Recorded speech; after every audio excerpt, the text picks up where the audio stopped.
Assalamualaikum warahmatullahi wabarakatuh. Perkenalkan, nama saya Linda Astuti, NIM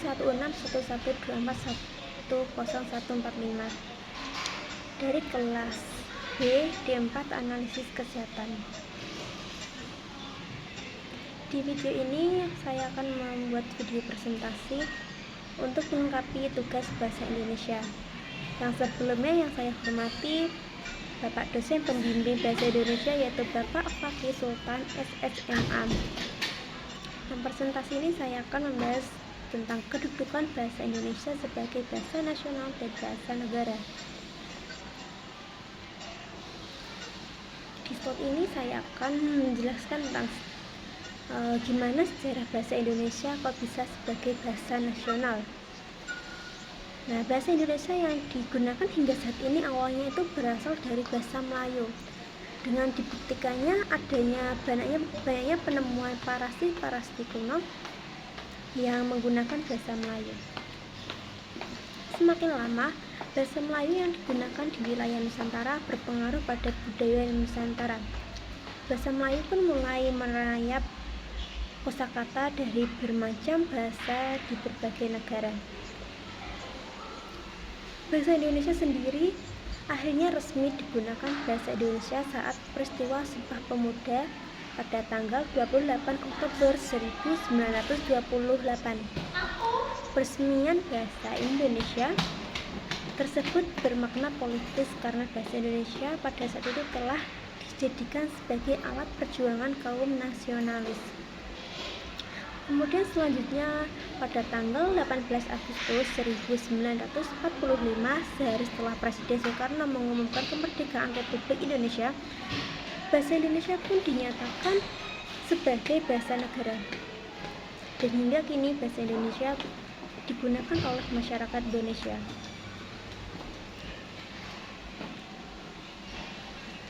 Bahkan kini penggunaan bahasa Indonesia telah diatur dalam Peraturan Presiden Nomor 63 Tahun 2019 yang menyatakan bahwa Presiden, Wakil Presiden hingga pejabat negara wajib menggunakan bahasa Indonesia saat berpidato di dalam negeri maupun di luar negeri. Kemudian ada juga pasal yang menyatakan bahwa Presiden, Wakil Presiden, dan pejabat negara wajib berbahasa Indonesia dalam forum nasional dan internasional. Begitu pula mengenai pidato resmi di luar negeri juga wajib berbahasa Indonesia.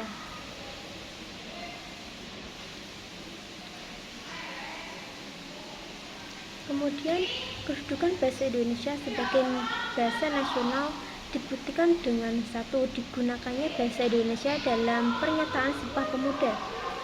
Kemudian yang kedua, digunakannya bahasa Indonesia hingga saat ini. Hal ini berbeda dengan negara lain yang telah dijajah. Mereka menggunakan bahasa yang pernah menjajah negara mereka. Yang ketiga, digunakannya bahasa Indonesia dalam berbagai macam media komunikasi. Yang keempat, digunakannya bahasa Indonesia sebagai alat pemersatu bangsa. Kemudian di slide ini menjelaskan pada tanggal 25 hingga 28 Februari tahun 1975 ini dalam perumusan seminar politik bahasa Indonesia di Jakarta menghasilkan suatu keputusan bahwa kedudukan bahasa Indonesia sebagai bahasa negara yaitu satu, dijadikannya sebagai bahasa resmi kenegaraan, dua, sebagai bahasa pengantar dalam bidang pendidikan, yang ketiga, sebagai penghubung dalam tingkat nasional untuk kepentingan pelaksanaan bidang pembangunan dan kepemerintahan. Yang keempat, digunakan sebagai alat pengembangan kebudayaan nasional, ilmu, dan teknologi.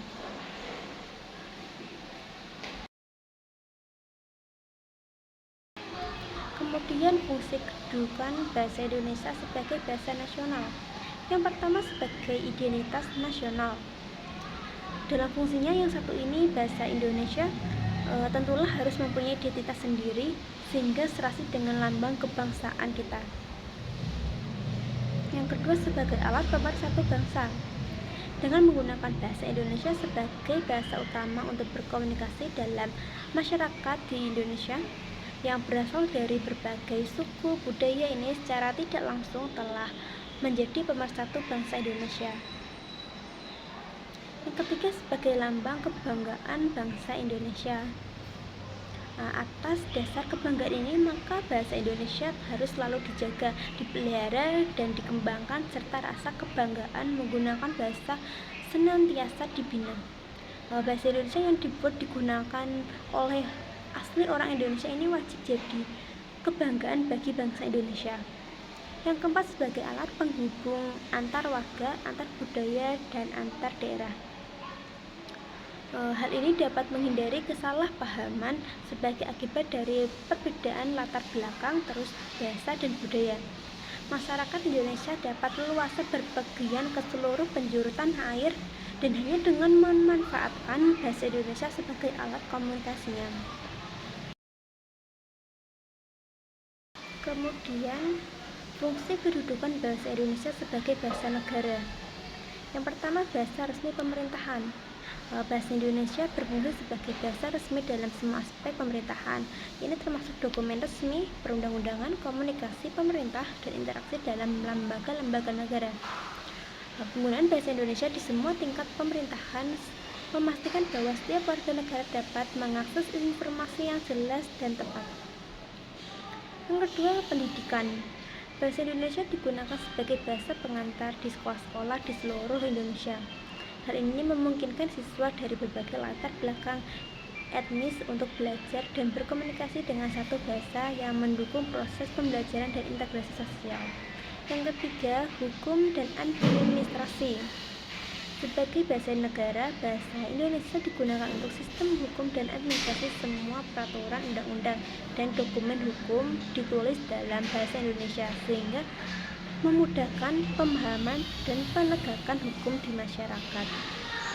Yang keempat, sebagai simbol identitas nasional. Bahasa Indonesia sebagai bahasa negara juga mencerminkan identitas nasional. Penggunaan bahasa ini di berbagai platform termasuk di media massa, seni, budaya untuk memperkuat rasa bangga dan kepemilikan di antara warga negara. Yang kelima, ada komunikasi internasional. Dalam konteks diplomasi dan hubungan internasional, bahasa Indonesia digunakan sebagai alat komunikasi dan untuk yang mewakili negara di forum internasional, meningkatkan citra dan peran Indonesia di dunia global. Untuk sekian video dari saya, mohon maaf bila ada kesalahan. Wabillahi taufiq wal hidayah. Wassalamualaikum warahmatullahi wabarakatuh. Terima kasih.